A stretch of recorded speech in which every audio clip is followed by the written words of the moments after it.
Next, I thought this was a great question. How to market a new agency.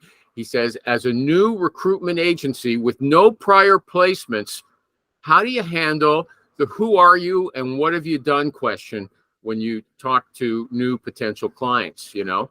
And I thought that's a great question. Do you have an answer for that person?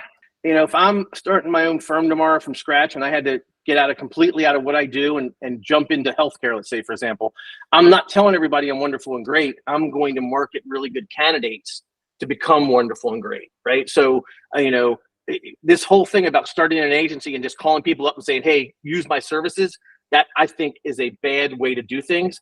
If you're going to start a brand new agency, you need to be marketing candidates so you can do things and then be able to say, I'm wonderful and great. You said, what I'm going to do is I'm going to have an MPC, a most placeable candidate, and I'll call, and they won't ask what my experience is if I'm presenting with a good person. How are you going to find those good people? That's how I started.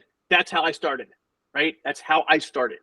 I started 25 years ago with Mike Bettavenga. He was a project manager working for a roofing company in Chicago, Illinois, and he wanted to move to Phoenix, Arizona. And I took him to Phoenix, Arizona, and I called every roofing company in Phoenix, Arizona and said, hey, do you want to interview my candidate tomorrow at 4 or Wednesday at 3? This is the old MRI presentation. Yeah, but you were working in another agency. You weren't on your own, okay? This is someone who's struck out on his own. He doesn't have a big database from his employer, okay? How are you going to meet those MPCs? You find the guys who are open to work on LinkedIn and say, hey, you look really good. Where do you want to make a job change to? I want to move to Chicago and I want to be a nurse's practitioner in Chicago. Okay. And I pull a list up and I call and say, hey, my name's Tom Alascio. I got a great candidate for you. When do you want to talk to him? You got to start that conversation somewhere. Everybody is afraid to get on the phone. Everybody's afraid to market. Everybody's afraid of rejection. If you can't eat rejection for lunch, go sell cars on LinkedIn. Aren't you the guy who had a fight with I think Amy or some about that? Those aren't the best candidates who are open to work, right? So I don't think you market those guys. You're asking me how you start out. You're asking me how you fucking start out, right? You can't start out with rock stars, right? You don't have a job order to work on. You need something.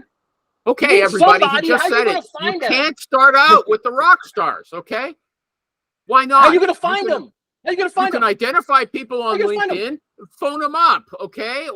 And get start a relationship. Hey, I don't know shit about what I'm doing. I'm starting my own firm, and I want to take you to market, even though you're not making the look a job change, but you look great on paper? Yeah, essentially, yeah. Because you could do that, but that's not quickest to money. The quickest to money is finding a good MPC who's looking to make a change, even though I consider them schmoes, and going out into the marketplace and getting them in front of every single person you can. Right? You got to get in front of hiring authorities. That's how you get job orders. To get job orders, then you can recruit candidates, and then you'll get MPCs. The reason I call them schmoes I'm saying they're mediocre candidates. They're not. No. There are some good. No, there are some superstars, but what doesn't make them a superstar is I'm fighting with them with 3 other jobs. I don't want to mess with that. If you're interviewing at 3 other places, I don't want to. You know my exceptions, right? Like or my nevers, right? I don't want to mess with that. That's why I call them schmoes. But there are really good candidates that are looking to make job changes. There's no doubt about that, right? So if you can find that really good candidate, and since you don't have any jobs to work on anyway, and you don't have any clients, you could take that really good guy that I might consider a schmo, but is great on paper, and market him to an industry that you want to get into. There's nothing wrong with that because you're just trying to get out there. Okay, I'll make another point. I'll make a point. I'm going to defend you, support you. A famous big biller who used to be an absolute regular on this show, he said he's made millions of dollars placing B and C level candidates because you don't need superstars at every company. That won't fit. If you've got all superstars, it's not going to work. One's trash. Okay. Yeah.